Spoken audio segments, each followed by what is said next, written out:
કોઈ પણ વ્યક્તિ પોતાના આખા જીવનકાળની અંદર, એટલે કે જ્યારે વ્યક્તિનો જન્મ થાય છે અને જ્યારે વ્યક્તિ મૃત્યુ પામે છે, આખા જીવનકાળની અંદર એ વ્યક્તિના સ્વભાવના કારણે જ એનું સમાજમાં સારું હોવું કે ખોટું હોવું એનું પરિણામ આવતું હોય છે. આપ જોતા હોય છે કે ઘણા વ્યક્તિઓ જન્મથી જ બહુ મૃદુ સ્વભાવના હોય છે.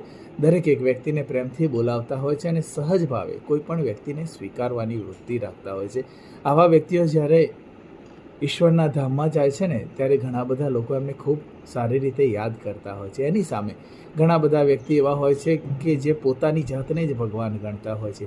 પોતાનો પૈસો, પોતાની સત્તા, પોતાની વગ અને પોતે જ જે કર્યું છે એ સાચું અને સામેના વ્યક્તિ હંમેશા ખોટા હોય છે, એવી પણ એક વૃત્તિ ધરાવતા માણસો હોય છે. બંનેને મરવાનું છે અને ઈશ્વરના ઘરે બંને જવાનું છે, પણ તમે અહીંયા કેવું જીવ્યા, કેટલું જીવ્યા અને કેવી રીતે જીવ્યા એ ખૂબ જ મહત્ત્વનું છે. હરે કૃષ્ણ.